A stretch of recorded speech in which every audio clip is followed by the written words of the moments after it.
जय हिंद बच्चों। Star education point के फिजिक्स ऑनलाइन क्लास में एक बार फिर पुनः आपका स्वागत है। तो जैसा कि आपको मालूम है कि ऑप्टिक्स चैप्टर में हम लोग गोलीय दर्पण के सूत्र को पढ़ रहे हैं और गोलीय दर्पण में अवतल गोलीय दर्पण के लिए सूत्र 1/v + 1/u बराबर 1/f को पिछले वीडियो में स्थापित किया था। तो अब हम लोग उत्तल गोलीय दर्पण के लिए सूत्र 1/v + 1/u बराबर 1/f को पढ़ेंगे और स्थापित करेंगे। तो क्वेश्चन इस प्रकार से लिखा हुआ है, देख सकते हैं आप भी। उत्तल गोलीय दर्पण के लिए सूत्र 1/v + 1/u बराबर 1/f की स्थापना करें। और आपको पहले से मालूम है बच्चों कि u दर्पण से वस्तु की दूरी, v दर्पण से प्रतिबिंब की दूरी और f दर्पण की फोकस दूरी होती है। तो शुरुआत करते हैं हम लोग स्थापित करने के लिए।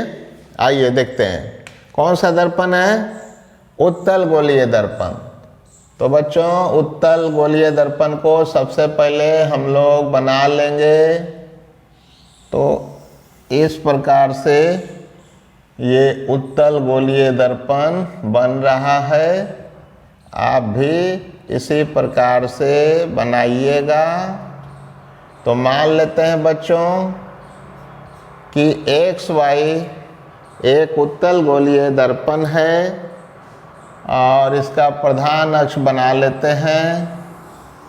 ये हो गया इसका प्रधान अक्ष, ये ध्रुव हो गया बच्चों। और यहाँ कहीं पर इसका वक्रता केंद्र होगा और ठीक बीच में इसकी फोकस भी होगी इस प्रकार से, ठीक ना। तो ये है सब बच्चों। अब देखिए, अब वस्तु को तो दर्पण के बाएं ही रखेंगे हम लोग। तो बच्चों ऐसा करेंगे, दो विधि से हम लोग इस सूत्र को स्थापित करेंगे। तो पहली विधि जो परंपरागत विधि है, जिससे आप मैट्रिक में भी स्थापित किए होंगे, मैट्रिक परीक्षा में भी स्थापित करने के लिए सर लोग बताए होंगे। तो पहली विधि हम लोग शुरू करते हैं। पहली विधि, आइए देखते हैं इसमें क्या कर सकते हैं हम लोग। तो एक वस्तु को यहाँ पर रख लेते हैं बच्चों। वस्तु का नाम दे देते हैं AB। अब वस्तु से दो किरण को लेंगे, एक प्रधान अक्ष के समांतर लेंगे, ठीक ना। थोड़ा सा स्केल लगा के कीजिएगा। प्रधान अक्ष के ये समांतर किरण को लिया है। तो बच्चों इसका कुछ नाम दे देंगे हम लोग, ठीक ना। इसका कुछ नाम अपने हिसाब से दे दीजिएगा। क्या दे दे, एस दे देते हैं इसका नाम। चलिए एस दे दिया इसका नाम। ये बच्चों आपतन बिंदु हो गई। अब यहाँ पर अभिलंब डालिएगा यहाँ से, ठीक ना, इस प्रकार से। तो अभिलंब डालिएगा यहाँ पर। तो इतना ही कोण आई जो बनेगा, अभी डाल के दिखाते हैं।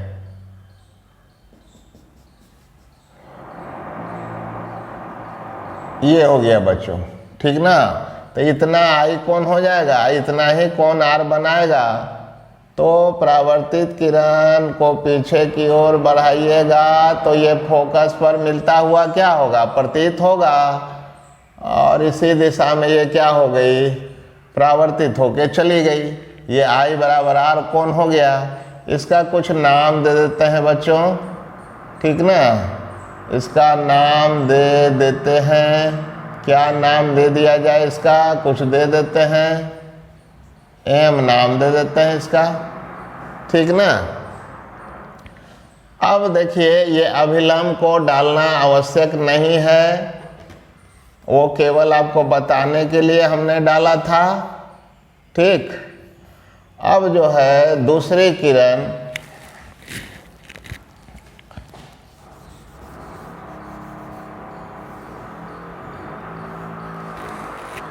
वस्तु से चलने वाली दूसरी किरण जो लेंगे वो सीधा गौण अक्ष के सीध में लेंगे बच्चों, तो इस प्रकार से मिला लेंगे, ठीक ना। लेकिन इधर जो है डॉट में मिलाएंगे, इधर क्या होगा, डॉटेड लाइन होगी, इस प्रकार से डॉट लाइन बना लेंगे इस प्रकार से, ठीक।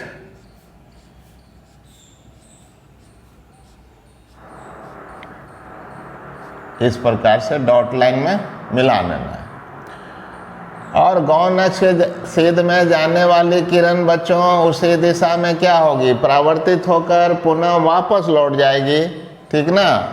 और दोनों किरणें दर्पण के पीछे यहाँ किसी बिंदु पर एक दूसरे को काटती हुई प्रतीत होगी, और इस प्रकार से ये ए डैश और ये बी डैश ये प्रतिबिंब बन चुका है, ये देख सकते हैं बच्चों।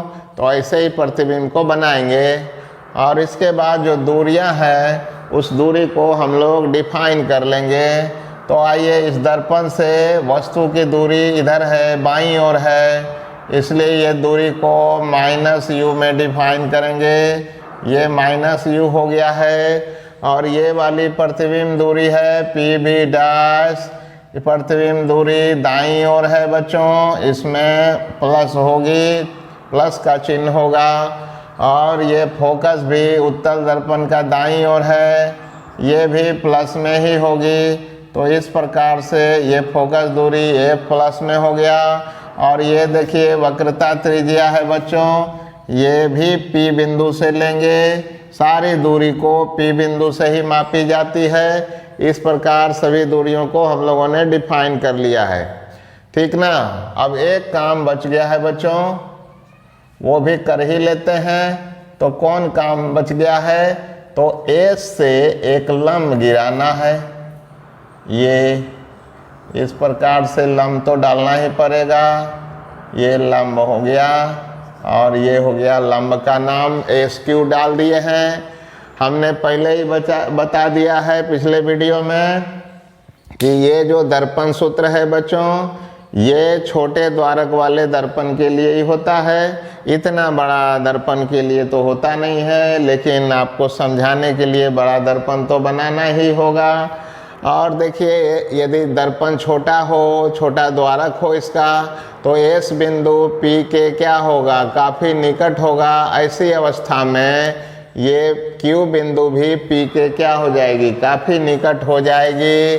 तो इस प्रकार से ये काफ़ी निकट होगी, ठीक ना। तो ये सारी बातों को लिखना पड़ेगा, वर्णन करना ही पड़ेगा ना। तो अब कैसे वर्णन करेंगे, तो इस प्रकार से अब लिखते हैं। आइए एक एक करके देखें। एक बार में चित्र समझ में नहीं आया हो तो फिर से वीडियो चालू करके आप देख सकते हैं। बार बार ऐसा कीजिएगा तो आपको चित्र बनाने आ जाएगा, ठीक ना।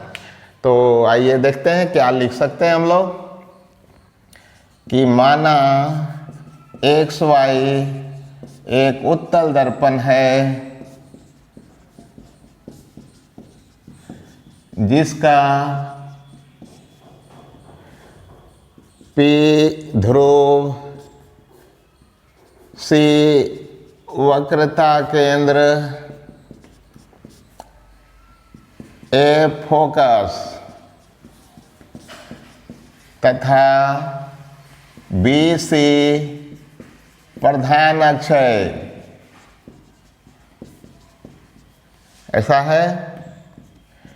इस प्रधान अक्ष पर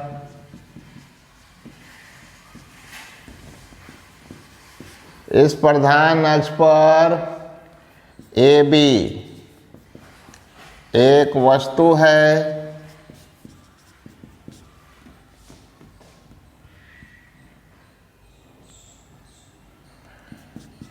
जिसका दर्पण के द्वारा बनने वाला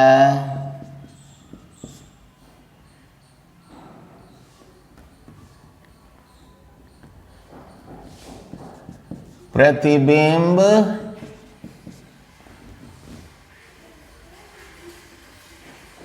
ए डैश बी डैश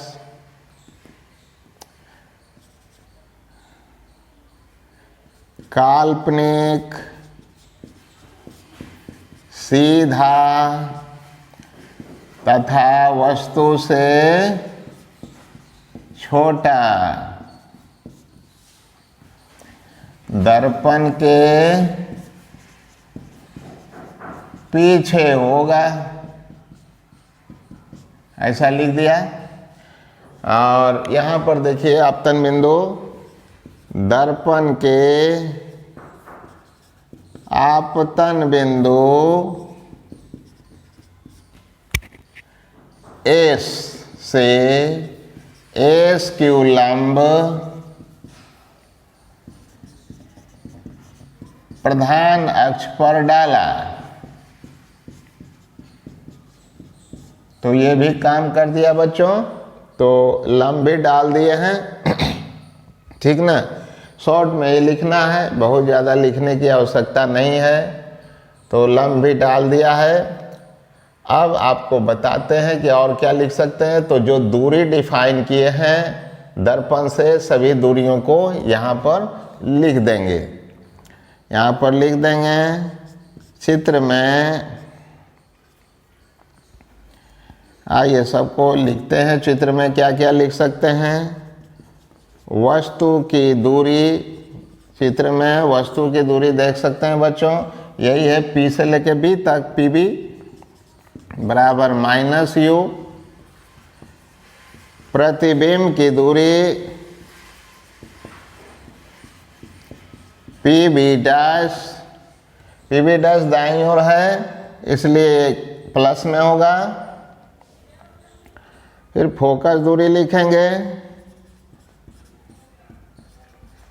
फोकस दूरी PF बराबर, ये F हो जाएगा, उत्तल दर्पण की फोकस दूरी दाईं ओर पड़ेगी ठीक। वक्रता त्रिज्या, वक्रता त्रिज्या ये PC है और PC भी राइट हैंड साइड में है, दाईं ओर है दर्पण के, इसलिए ये भी प्लस में होगा। तो केवल और केवल वस्तु दूरी माइनस में हुआ बच्चों, है ना, और बाकी वो दूरियां प्लस में हो गई। तो यहाँ तक लिख दिया है। अब क्या करना है, जैसे उसमें करते थे, दो जोड़ी समरूप त्रिभुज खोजना है। अब कौन कौन सा जोड़ी होगा, आइए इसको निकाल के आपको दिखाते हैं बाहर में। ये देखिए दिख रहा होगा, ये A, ये B हो गया और यहाँ हो गया C। दिख रहा है ABC त्रिभुज बड़ा वाला, उसके अंदर में एक और त्रिभुज छोटा वाला है A डैश B डैश, ये है। ये दोनों त्रिभुज बड़ा वाला ABC और छोटा वाला त्रिभुज A dash B dash C, ये दोनों समरूप त्रिभुज होगा। क्यों होगा, तो देखिए ये कोण दोनों में सेम है, दोनों में शामिल है, और ये कोण B और B डैश दोनों 90-90 डिग्री है। तो त्रिभुज का दो कोण बराबर हो जाए बच्चों, तो तीसरा जो है अपने आप ही बराबर हो जाता है ज्यामिति से। इस प्रकार ये दोनों समरूप त्रिभुज हो गया है।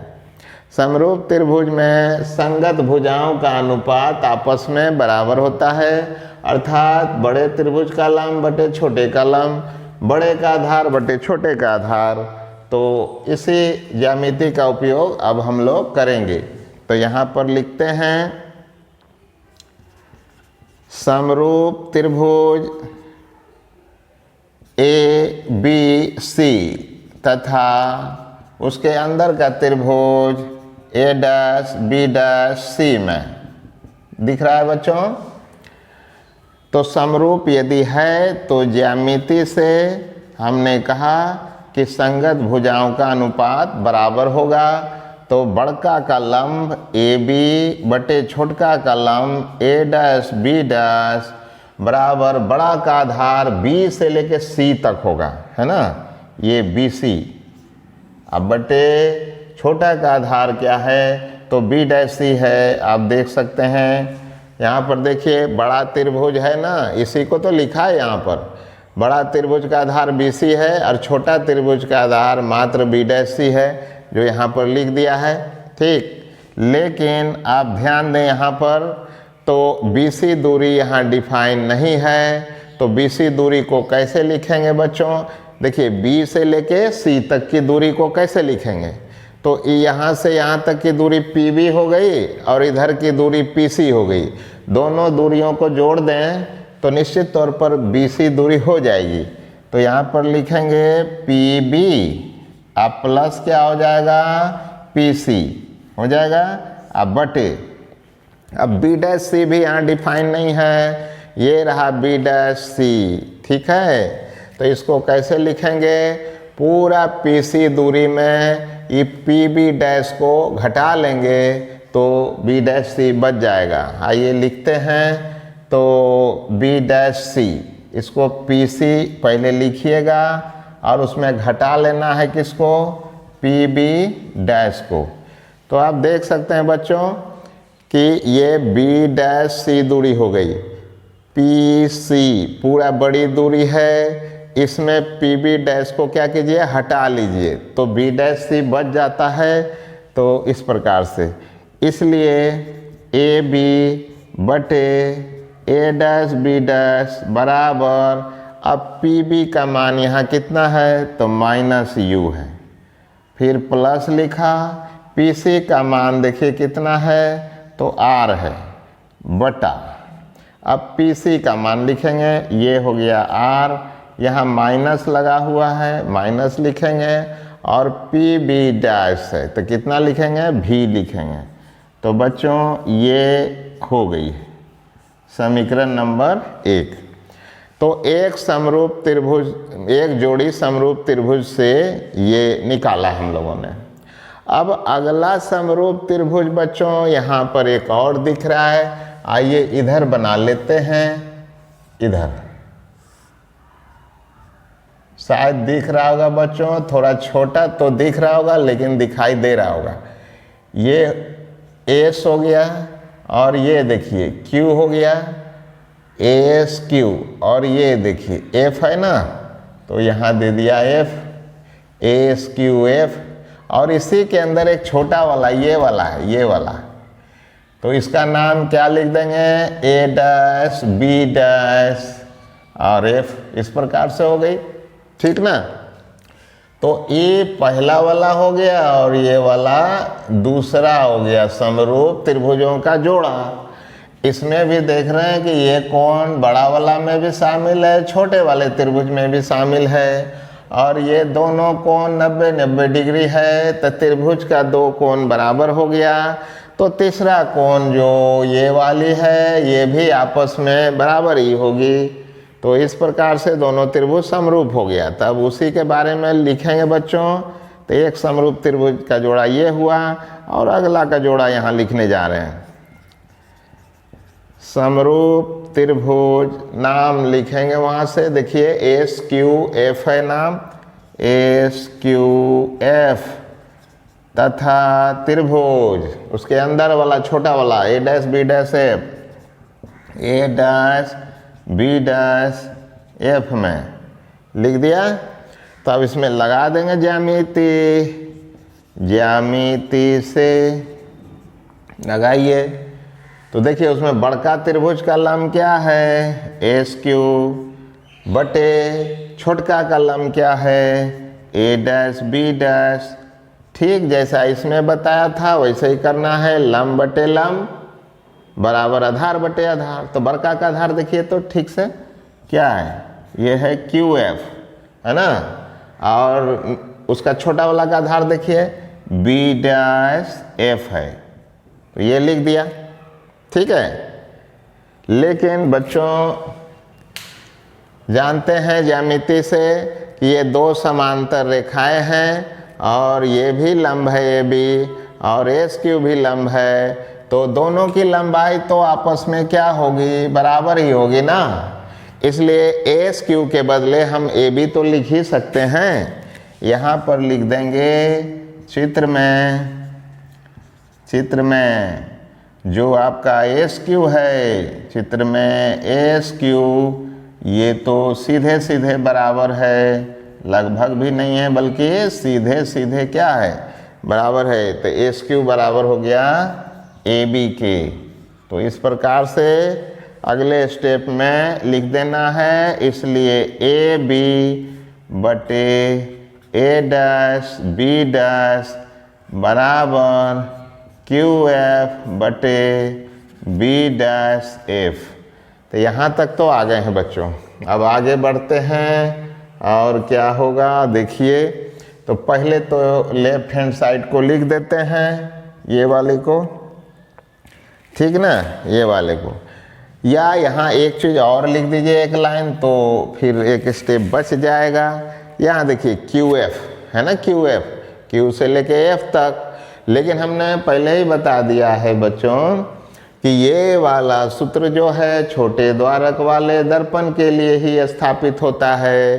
तो ये मान लेते हैं कि ये दर्पण जो है एक छोटा द्वारक वाला है। ऐसी स्थिति में एस बिंदु पी के निकट ही होगा। अब यहाँ पर निकट होगा तो लाम डालिएगा तो ये क्यू बिंदु जो होगी पी के काफ़ी निकट आ जाएगी। तो वही बात लिखना है, चूँकि छोटे द्वारक वाले दर्पण के लिए, छोटे द्वारक वाले दर्पण के लिए एस बिंदु पी के काफ़ी निकट होगा।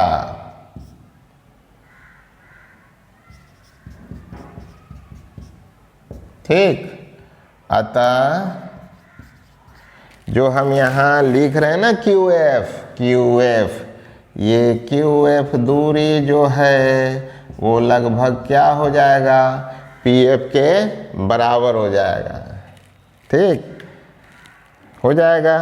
तो इसलिए अब हम लोग लिख सकते हैं ए बी बटा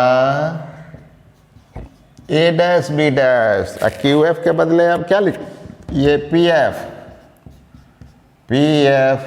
बटे नीचे वाला बी डैश एफ। चलिए यहाँ तक पहुँच गए हम लोग। अब जरा सा आगे देखें हम लोग, पी एफ दूरी तो डिफाइन है ना।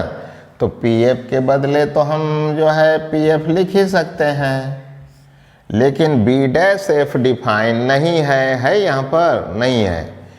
तो हमको कैसे लिखना होगा बी डैश एफ का मान, पूरा पी एफ में पी बी डैश को क्या करेंगे, घटा लेंगे। मतलब ये रहा पी एफ और इसमें घटा लेंगे कि क्या चीज़, पी बी डैश। तो ये हो गया पी बी डैश को। ठीक, चलो भाई ये तो हो गई। ठीक है, अब इसका मान भी तो धर देते हैं। पी एफ क्या मान है, पी एफ का देखिए एफ है, चित्र में भी देख सकते हैं पी एफ कितना है, एफ है। तो ये एफ हो गया और पी एफ फिर इसे ये एफ हो गया, माइनस लिख दिया। पी बी डैश क्या है, भी है, यहाँ भी है, पी बी डैश भी है। तो यहाँ पर क्या लिख देंगे, भी। ठीक है, और इसको इक्वेशन नंबर ये 2 हो गया। ठीक, अब समीकरण 1 और 2 को देखिए, दोनों का लेफ्ट हैंड साइड बराबर है तो राइट हैंड साइड भी क्या होगा, बराबर हो जाएगा।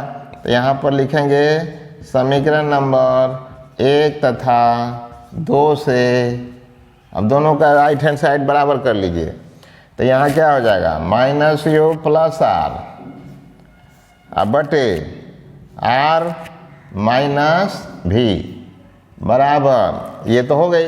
अभी ये वाली एफ बटे एफ माइनस भी हो गया ना।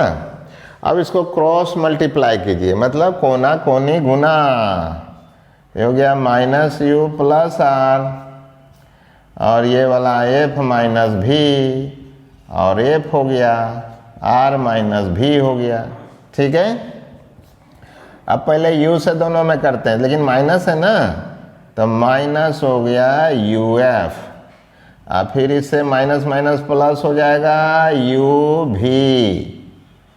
अब आर से कीजिए दोनों में, तो आर एफ हो गया ना, और फिर माइनस आर भी, आप अपने से भी कीजिएगा, फिर ये हो गया आर एफ, अब माइनस एफ भी। ठीक है, करके देख लीजिएगा आप।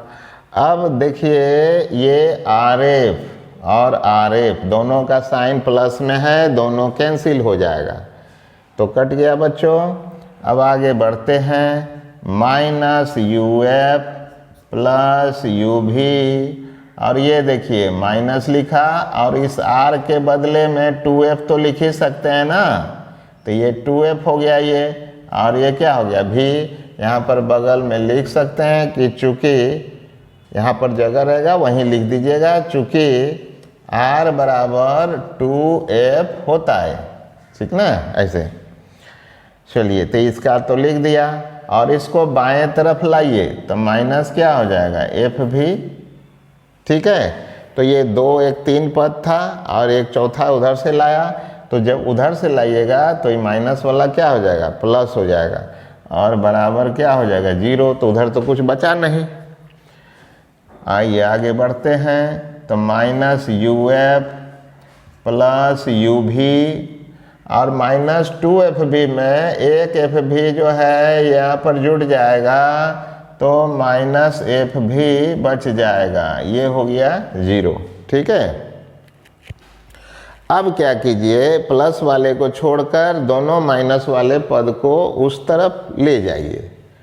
तो आइए यहीं पर ले जाते हैं, ये देखिए इस प्रकार ये u भी हो गया बच्चों, और उस तरफ जब ले जाइएगा तो ये वाला uf हो जाएगा, उधर जात के प्लस हो जाएगा, ये भी प्लस हो जाएगा, प्लस हो जाएगा एफ भी, ऐसा देखिए हो जाएगा ना।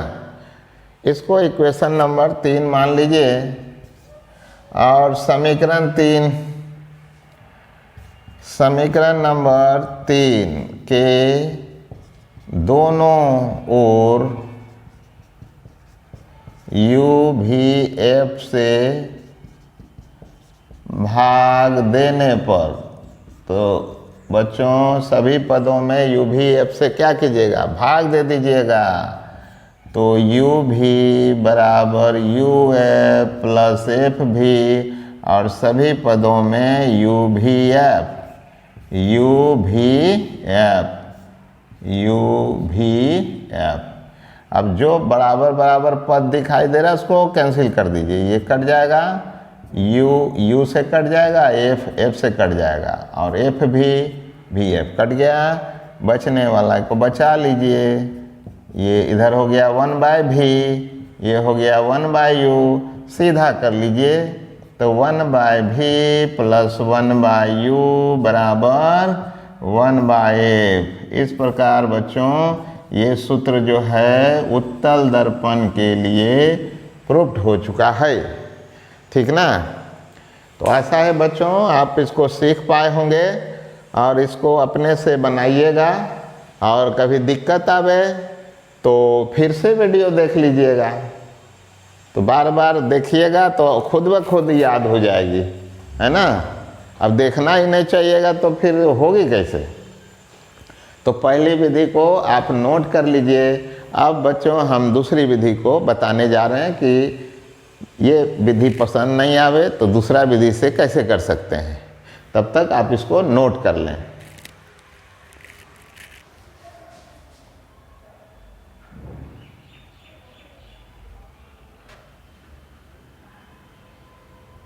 तो बच्चों नोट कर लिया आपने। अब दूसरी विधि के लिए हम लोग चित्र बनाएंगे। तो ये देखिए ये उत्तल गोलीय दर्पण हो गए, ठीक। अब इसका फिर कहीं वक्रता केंद्र तो होगी, ये वक्रता केंद्र हो गया, ये ध्रुव हो गया, और बीच में कहीं फोकस भी होगी, ठीक ना, इस प्रकार से।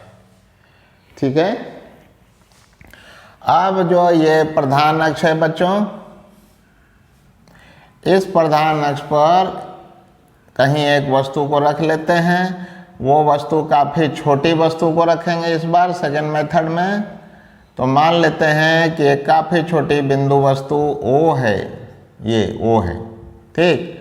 यहाँ से इस बिंदु वस्तु का प्रतिबिंब बनाने के लिए कम से कम 2 किरण चाहिए। एक किरण जो प्रधान अक्ष के सीध में चलेगी, वो दर्पण से परावर्तित होने के बाद पुनः उसी दिशा में वापस लौट जाएगी। ये सब तो आप जानते ही हैं। दूसरा किरण जो है हम लोग इधर ले रहे हैं, ये दूसरा किरण लिया। मान लेते हैं कि इस ओर जा रही है किरण, लेकिन दर्पण से ये परावर्तित होगी, ठीक। तो परावर्तित होने के लिए तो आप क्या कीजिएगा, यहाँ से लंब गिराइएगा इस प्रकार से बच्चों, ठीक। तो लंब गिरा लेते हैं, ये रहा लंब। थोड़ा पीछे बढ़ा दिया इसको, ठीक है। तो इस लंब का नाम कुछ दे देते हैं, एन दे दिया। इस बिंदु का नाम कुछ दे देते हैं बच्चों, क्या दे दें, ए दे दें। तो इसका नाम ए दे दिया, ठीक। अब देखिए आपतित किरण अभिलंब के साथ जो कोण बनाएगी, ये आपतन कोण क्या हो गया, आई, ठीक है। अब ये परावर्तित होगी, तो ये गलती नहीं कीजिएगा कि ये फोकस से जाएगी। फोकस से नहीं जाएगी। क्यों नहीं जाएगी, तो ये किरण प्रधान अक्ष के समांतर तो नहीं चल रहा है ना। प्रधान अक्ष के समांतर चलने वाली किरण परावर्तित होने के बाद फोकस पे जाती है, लेकिन ये तो नहीं है समांतर किरण। इसलिए परावर्तित होने के बाद जो है ना, I बराबर R के नियम से परावर्तित होकर ये फोकस के अंदर ही रह जाएगी। तो देखिए ठीक से चित्र को बनाना है बच्चों, ये रहा, ठीक ना। थोड़ा ठीक से बना लेना है, ये रहा, ठीक। ये परावर्तित हो गया और थोड़ा इधर आ सकता था। चलिए काम चला लेंगे हम लोग। ये एन हो गया, इसका नाम कुछ एम दे देते हैं, ठीक। और ये जो इमेज बन गया बच्चों, इस इमेज का नाम, इमेज माने प्रतिबिंब, का नाम दे दिया आई, ठीक। कैसा बनेगा, काल्पनिक प्रतिबिंब बनेगा। अब सभी दूरियों को डिफाइन करेंगे। तो ये हो गया आई, ये हो गया आर। अब यहाँ पर 3 कोण बन रहा है, इस कोण का नाम दे दीजिए अल्फा, ठीक ना, बीटा, थीटा, कहीं भी बिठा सकते हैं उस नाम को, ऐसा कुछ नहीं है। चलिए अल्फा, बीटा और ये थीटा, ऐसा कुछ नाम दे दिया। याद रखने की ज़रूरत नहीं है, जहाँ भी आपको अच्छा लगे कि ये अल्फा, वो बीटा, वो थीटा, वहीं पर नाम रख दें। अब यहाँ पर वस्तु दूरी यहाँ पर डिफाइन करेंगे और थोड़ा सा इधर भी देखेंगे। इधर क्या देखिएगा, ये कोण आर है, तो सम्मुख कोण होने के नाते ये कोण भी क्या हो जाएगी, आर हो जाएगी, है ना। ऐसा लिखेंगे। अब इस पर वस्तु दूरी डिफाइन कीजिए। वस्तु चूँकि बाएं रखी जाती है दर्पण से, इसलिए हमेशा ये क्या होगी, वस्तु दूरी माइनस में होगा।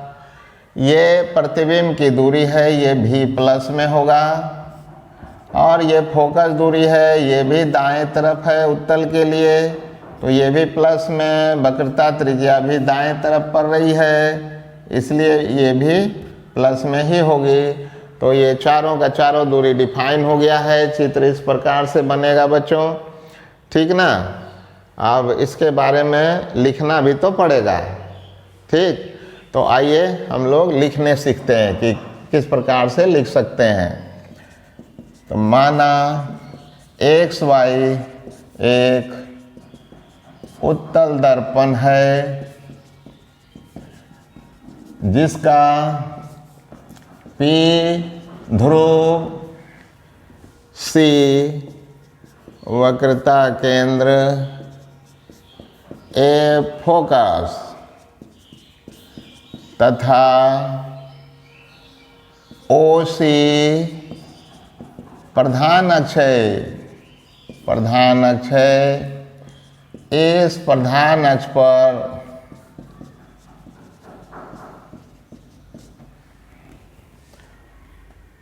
O एक काफी छोटा बिंदु वस्तु है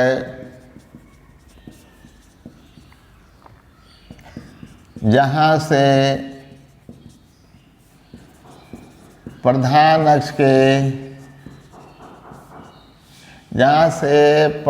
अक्ष के सीध में या प्रधान अक्ष पर चलने वाली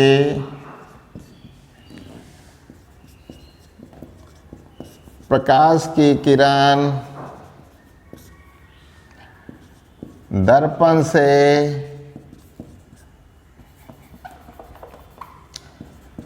परावर्तित होकर पुनः उसी दिशा में वापस लौट जाती है। बिंदु वस्तु O से OA दिशा में, देखिए OA दिशा में चलने वाली प्रकाश की किरण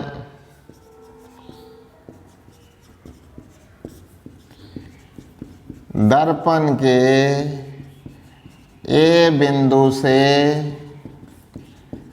परावर्तित होकर प्रधान अक्ष को I बिंदु पर काटते हुए प्रतीत होती है, जहां बिंदु वस्तु O का काल्पनिक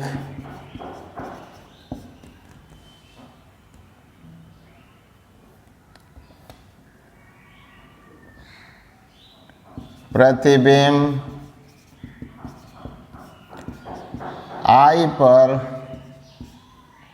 प्राप्त होता है।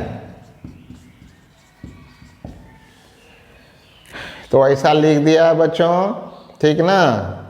अब जो है ये सब कोण जो बन रहा है ना, इस कोण के बारे में लिखेंगे कि चित्र में प्रकाश किरण के लिए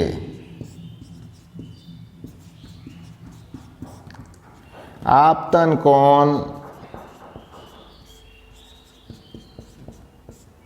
बच्चों, प्रकाश किरण के लिए आपतन कोण OAN है ना, OAN कोण OAN बराबर I। परावर्तन कोण,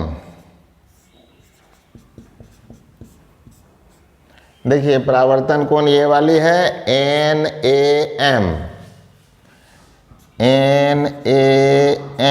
बराबर हो गया R, है ना बच्चों। लेकिन ये कोण और ये कोण देख रहे हैं ना, ये वाली कोण और ये वाली कोण सम्मुख कोण होने के नाते आपस में बराबर हो जाएगा, ठीक। तो एक ज्यामिति और लिख देना है कि नीचे ही लिख देते हैं, वक्रता केंद्र C से CN लंब आपतन बिंदु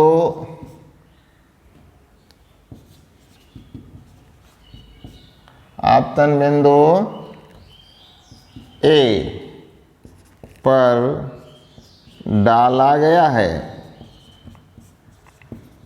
ठीक ना। अतः ज्यामिति से जब डाल दिए तो ज्यामिति से क्या हो जाएगा, कोण, चलिए नाम लिखते हैं NAM, मिला NAM। इस कोण का नाम CAI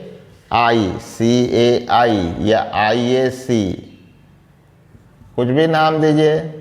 कौन पसंद है, CAI ही पसंद है, CAI। ये दोनों कोण क्या है, R हो गया बच्चों, ठीक ना। तो इस प्रकार से ये लिख दिया, कोण तो ये वाला लिख दिया। अब ये 3 कोण बचा हुआ है, इस तीनों कोणों का भी नाम लिख देंगे। तो तीनों कोणों को तो माना है हम लोगों ने ना, तो कोण लिख देते हैं, कोण AOP बराबर अल्फा, ठीक। कोण AIP है ना, AIP बराबर बीटा, ठीक। तथा एक और कोण है, कोण ACP बराबर थीटा, अल्फा बीटा थीटा। ये 3 कोण हो गया, ठीक। अब 3 कोण जब कर लिए, अब आगे हम लोग अब आगे आप जानते हैं परावर्तन के नियम से I और R आपस में क्या होता है, बराबर होता है, ठीक ना। तो सबसे पहले हम लोग I कोण निकालेंगे, उसके बाद R निकालेंगे। तो I निकालने के लिए एक त्रिभुज को ध्यान से देखिए, पहले ऐसे बना देते हैं, ऐसे बना देते हैं, और फिर ऐसे भी बना देते हैं, और ऐसे बना देते हैं, ठीक। और ये वाला कोण I हो गया, सब नाम अलग करके आपको बताते हैं। ये A हो गया कोण, दिख रहा होगा वीडियो में, थोड़ा छोटा दिख रहा होगा लेकिन ध्यान से देखिएगा। ये वाला कोण अल्फा है, इसको लिख दिया, और ये वाला कोण क्या है, थीटा है। देखिए है ना ऐसा त्रिभुज, इसका नाम दे दीजिए O, इसका नाम दे दीजिए C। तो दिख रहा है OAC। इस त्रिभुज में देखिए ये रेखा सीधे इधर जा रही है, तो I कोण बन रहा है। इस त्रिभुज को ध्यान से देखें तो ये दोनों कोण त्रिभुज के अंदर का है, और ये वाला कोण जो है त्रिभुज के बाहर का है, तो ये बहिष्कोण हुआ। तो बहिष्कोण अंतः कोणों के जोड़ के क्या होता है, बराबर। ज्यामिति आपको पता है, तो यहाँ पर लिखेंगे त्रिभुज OAC में, त्रिभुज OAC में, OAC में जो आपतन कोण होगी, ठीक ना, आपतन कोण जो I है बच्चों, वो I बराबर क्या हो जाएगा, अल्फा प्लस थीटा। इस प्रकार से इसको समीकरण 1 मान लेते हैं, इस प्रकार से, ठीक है। अब एक और त्रिभुज खोजना है, ये वाला में, कौन वाला में, R इस वाले में है, इसको ध्यान से देखेंगे। तो इसके लिए भी आप अलग से चाहते हैं कि हम बना दें, तो आइए बना देते हैं आपके लिए। कैसे बना दें, ये रहा और ये रहा, ठीक है, ऐसा बना दिया। थोड़ा सा इसको बढ़ा लेते हैं, ठीक है। तो ध्यान से देखें, सबका नाम दे देते हैं। ये वाला हो गया ये वाला हो गया I, ये वाला हो गया C। ये वाला कोण आपका बीटा हो गया, ये वाला, ये हो गया थीटा, और ये वाला हो गया R। देख रहे हैं बच्चों। तो इस त्रिभुज को ध्यान से देखें तो R और थीटा ये दोनों तो अंदर का कोण हुआ ना, और बीटा जो है वो बाहर का कोण हुआ, ठीक। तो बहिष्कोण अंतः कोणों के जोड़ के क्या होगा, बराबर होगा। तो यहाँ पर लिखते हैं अब त्रिभुज, नाम लिखते हैं AIC में क्या लिखें, बहिष्कोण जो बीटा है अंतः कोण R प्लस थीटा के बराबर होगा। इसलिए परावर्तन कोण यहाँ से निकालते हैं। परावर्तन कोण जो आर होगी ये वाली, थीटा को उधर भेजिए, बीटा माइनस थीटा, ये हो गया समीकरण नंबर 2। अब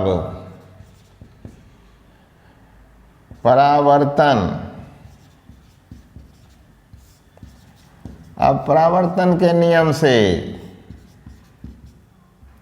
क्या है नियम, आई बराबर आर, तो ऐसा लिखते हैं पूरा, परावर्तन के नियम आई बराबर आर से ये दोनों क्या होगा बराबर, ये वाला और ये वाला बराबर हो जाएगी। तो यहाँ पर लिखेंगे अल्फा प्लस थीटा, आई हो गया बीटा माइनस थीटा, है ना। ठीक है, अब देखिए कि ये दो वो थीटा है, इसको एक तरफ लाइए, तो theta plus theta, theta plus theta, और इधर हो गया बीटा, और अल्फा को उधर ले जाइए तो क्या हो जाएगा माइनस अल्फा। ठीक है, अब यहाँ पर दो वो थीटा हो गया और इधर हो गया बीटा माइनस अल्फा। इस इक्वेशन को मान लेते हैं समीकरण नंबर 3। ठीक है बच्चों, अब हमको ज्यामिति से अल्फा बीटा थीटा का मान निकालना ही पड़ेगा। तो चलिए कौन सा ज्यामिति लगाएंगे, आपको पता है ना कि ये दर्पण सूत्र जो है ये वाली छोटे द्वारक वाले दर्पण के लिए है, इसलिए छोटा द्वारक वाला दर्पण मान के ही बनाएंगे। तो आइए शुरू करते हैं।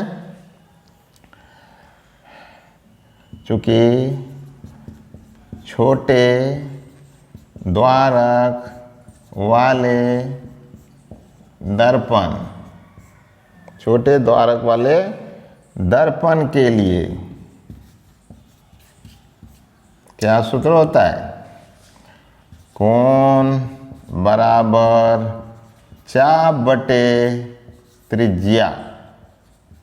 ठीक, तो पहले भी लगाया था ना, तो यही लगाएंगे कोण बराबर चाप बटे त्रिज्या। अब इसी ज्यामिति को लगाते हैं। तो आइए शुरू करते हैं। सबसे पहले चापखंड ये वाला लेते हैं AOP, तो लिखते हैं यहाँ पर चापखंड AOP में, ये वाला देखिए AOP, तो इसके लिए कोण क्या होगा, कोण कोण कोण कोण अल्फा, तो यहाँ पर लिखेंगे कोण अल्फा। ठीक ना, तो कोण अल्फा बराबर चाप, चाप हो गया AP, अब बटे त्रिज्या के जगह ये दूरी लिखेंगे, क्या लिखेंगे OP, तो OP का तो OP लिख दिया, AP, OP नहीं, ऊपर में क्या है AP, तो AP का AP लिख दिया, और OP दूरी कितनी है -u, ये भी लिख दिया। ठीक है, इसके बाद अब दूसरा लेते हैं। अब चापखंड, अब बीटा कोण के लिए लेंगे AIP में, ऐसा लेंगे AIP में। बच्चों ऐसे देखने में तो लग रहा है कि ये बड़ा है ये छोटा है, लेकिन हमने बताया ना कि ये छोटे द्वारक वाले दर्पण के लिए, इसलिए छोटा द्वारक वाला होगा तो ये बिंदु P के काफ़ी निकट होगा, और तब ये दोनों दूरियां आपस में बराबर हो जाएगी। ठीक, तो चापखंड AIP में कोण अबरी बार बीटा लिखेंगे, कोण बीटा बराबर चाप, देखिए कितना है AP, चाप बटे त्रिज्या, यही सूत्र लगाते हैं, चाप बटे त्रिज्या, त्रिज्या मतलब ये वाली दूरी माने PI, तो ये हो गया AP। अब PI को क्या लिखेंगे, V लिखेंगे।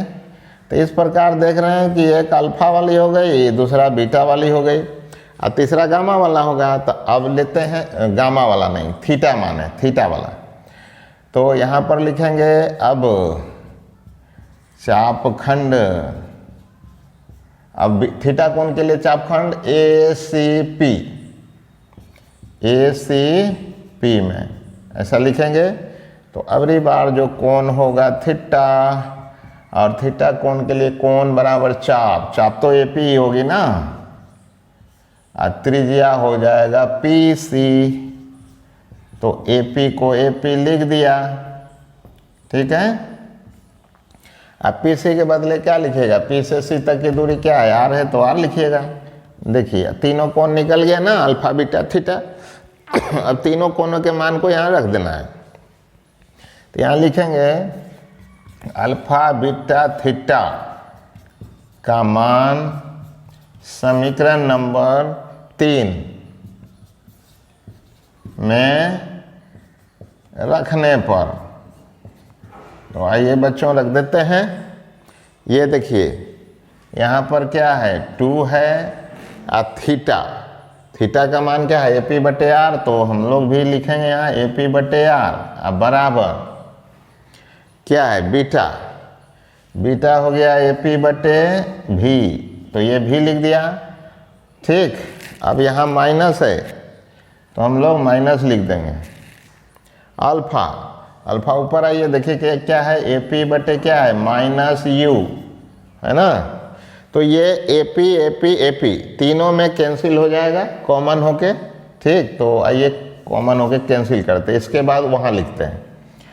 तो यहाँ पर ऐसा है बच्चों कि ये देखिए AP को ख़त्म कर देना है, तो 2 बटे क्या बच जाएगा, R, और ये 1 बाय बच गया है V। अब माइनस और माइनस क्या हो गया, प्लस, ये हो गया 1 बाय U, ठीक है। इस प्रकार से देख सकते हैं। अब इसको जो है हम लोग 1 बटे R/2 करके लिख सकते हैं। क्यों लिख सकते हैं, तो ये यदि पलट गया, ये यदि पलट गया तो फिर 2 कहाँ जाएगा, ऊपर चला जाएगा, ठीक। और ये देखिए 1 बाय ये F हो गया है बच्चों, बराबर 1 by V plus 1 by U। कैसे हो गया, चूँकि F बराबर क्या होता है, R/2 होता है। अब इसको सीधा कर लेते हैं, इसलिए 1 by V plus 1 by U बराबर 1 बाय F। इस प्रकार बच्चों ये सूत्र जो है वो प्रूव्ड हो गया है, देखिए, है ना। तो दूसरी विधि से भी उत्तल गोलीय दर्पण के लिए सूत्र 1 by V plus 1 by U बराबर 1 बाय F स्थापित हो गया है। आशा है बच्चों इसको आप समझ पाए होंगे। एक बार में यदि नहीं समझ सके हों तो फिर से वीडियो चलाकर उसे देखिएगा और इसे कॉपी में अपने से बनाने का कोशिश कीजिएगा। तो बच्चों 2 विधि से हमने इस सूत्र को बनाया है, इसे प्रैक्टिस कीजिएगा।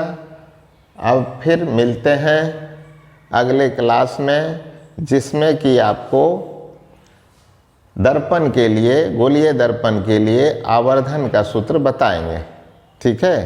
तब तक जितना बतलाया गया है दर्पण सूत्र, वो सारे दर्पण सूत्र को स्थापित करें। एक और दर्पण सूत्र होती है वास्तविक प्रतिबिंब के लिए, न्यूटन का सूत्र। यदि आप कमेंट्स करें तो उसको भी हम बता देंगे, ठीक। तो कोशिश करेंगे कि अगला वीडियो में पहले न्यूटन वाला ही सूत्र बता दें, उसके बाद हम आवर्धन का सूत्र बतलावें, ठीक है।